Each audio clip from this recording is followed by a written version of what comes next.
अस्सलाम वालेकुम व्यूअर्स, आपको मेरे YouTube channel math with Shah पर खुशामदीद। जैसा कि आपको मालूम है, हमें मैथ स्टार्ट किया और 9th क्लास का न्यू सिलेबस का। तो हम पहुंचे एक्सरसाइज 2.1 पेज का। आज हमने करना है क्वेश्चन नंबर 3, 4, 5 और 6 वाला। तो बच्चों, अगर आप दुनिया में आखिर में कामयाब होना चाहते हैं तो अपने वालिद की खिदमत करें और नमाज पढ़ते रहा करें। अल्लाह ताला आपको कामयाब करेगा इंशाल्लाह। तो यहाँ पे आपके पास क्वेश्चन नंबर 3 वाला है। तो इसको हमने करना है the speed of light. Light की जो रोशनी की जो स्पीड है इज अप्रोक्सीमेटली तकरीबन 3 मल्टीप्लाई 10 की पावर 8 मीटर पर सेकंड है। Express it in standard form. इसको आपने स्टैंडर्ड फॉर्म में लिखना है, यानी कि आम तरकीब में लिखना है। तो सबसे पहले आप लिख देंगे इसकी वैल्यू जो है 3 मल्टीप्लाई बाय 10 की पावर 8। तो स्टैंडर्ड फॉर्म में लिखने के लिए आप लिखेंगे 3। तो रेफरेंस पॉइंट मैंने आपको पिछले लेक्चर में बताया था कहाँ पे होता है, पहले नॉन जीरो डिजिट के बाद होता है, पहले गैर सिफर अदद के बाद होता है रेफरेंस पॉइंट। अब रेफरेंस पॉइंट के बाद 10 की पावर 8 है, तो आपने क्या कर देना है, 8 जीरो लगा देने हैं। तो यहाँ पे लगाएंगे 1 2 3 4 5 6 7 8 और ये आपने अरेंज कर देना है। तो यही इसका आंसर है जी। उसके बाद आप देखेंगे क्वेश्चन नंबर 4 में the circumference of the earth, यानी कि अर्थ का जो सर्कमफ्रेंस है, सर्कमफ्रेंस का मुहीत at equator is about 4007500 metre. ठीक है, express this number in scientific notation. अब आपने इसको साइंटिफिक नोटेशन में, देखिए साइंटिफिक नोटेशन में था, इसको हमने आम नोटेशन में यानी कि स्टैंडर्ड फॉर्म में लिखा। अब ये स्टैंडर्ड फॉर्म में है, इसको आपने लिखना है साइंटिफिक नोटेशन में। तो अब यहाँ पे साइंटिफिक नोटेशन में लिखने के लिए सबसे पहले वो नंबर लिखेंगे 4007500। तो मैंने आपको शायद बताया या नहीं बताया कि जिसका पॉइंट नहीं होता उसका पॉइंट एंड पे होता है। ठीक है ना। तो अब जो रेफरेंस पॉइंट होगा वो होता है पहले डिजिट के बाद, फर्स्ट नॉन जीरो डिजिट के बाद क्या होगा, रेफरेंस पॉइंट।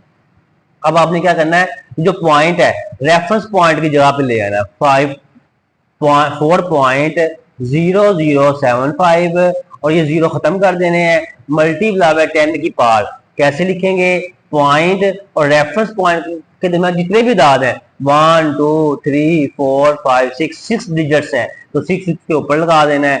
तो ये इसका आंसर है। उसके बाद आपने करना है क्वेश्चन नंबर इसका 5 वाला। तो क्वेश्चन नंबर 5 में इसने कहा है the diameter of Mars. Diameter होता है मतलब ये मार्स है ना, ये तो ये जो एक ऐसा खत जो दायरे को दो हिस्सों में तकसीम करता है, बराबर हिस्सों में, वो डायमीटर कहलाता है। The diameter of Mars is, यानी कि उसने कहा मार्स का जो कुतर है वो ये दिया हुआ उसने 6.779 मल्टीप्लाई बाय 10 की पावर 3 किलोमीटर।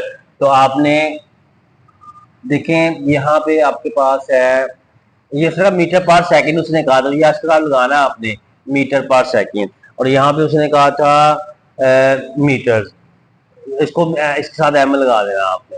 अब ये किलोमीटर में इसको स्टैंडर्ड फॉर्म में लगा देना आपने।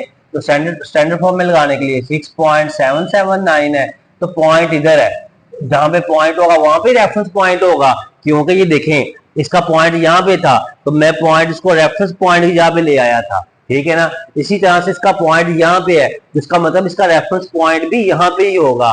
तो अब आपने इसको स्टैंडर्ड फॉर्म में लिखना है क्योंकि इसके ऊपर पावर 3 है, तो आपने रेफरेंस पॉइंट के बाद 3 आधार गिन लेने हैं 1 2 3, तो अगर 6 ये पॉइंट खत्म कर देंगे 779 है, तो ये आपके पास किलोमीटर, ये इसका आंसर है। उसके बाद इसका करना हमने क्वेश्चन नंबर 6 वाला the diameter of earth is about 1.2756 multiply 10 की पावर 4 किलोमीटर।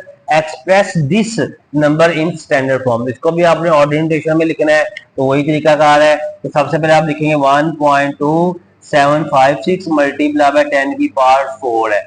तो अब ये 1.2756, अब आप देखेंगे कि यहाँ पे आपके पास जो जहां पे ये पॉइंट है, रेफरेंस पॉइंट भी यहाँ पे होगा, तो रेफरेंस पॉइंट के बाद पॉजिटिव 4 इसके ऊपर पावर, तो 4000 उधर को गिन लेने हैं। तो 1 फिर आएगा 1 2 3 4 आएगा 12756, तो यही इसका आंसर है। किलोमीटर 7 लगा लें आप। ठीक है ना। यानी कि आपने क्या करना है, रेफरेंस पॉइंट के बाद 4 दाद, जहां पे पॉइंट होगा वहां पे रेफरेंस पॉइंट होता है, 4 जो डिजिट से आपने जो काउंट कर लेने हैं तो 1 2 3 4 6 तक बनते हैं। तो ये इसका आंसर है। तो बच्चों उम्मीद है आपको ये समझ आ गया होगा। तो आपने हमारे YouTube channel math with Shahid को सब्सक्राइब कर लेना है और बेल आइकन को प्रेस कर लेना है ताकि नई आने वाली वीडियो आपको मिलती रहे। बच्चों आप दुनिया में आखिर में कामयाब होना चाहते हैं तो अपने वालिदैन की खिदमत करें, नमाज पढ़ते रहा करें। अल्लाह ताला आपको कामयाबी और कामयाब अता फरमाए। आमीन। अल्लाह हाफिज।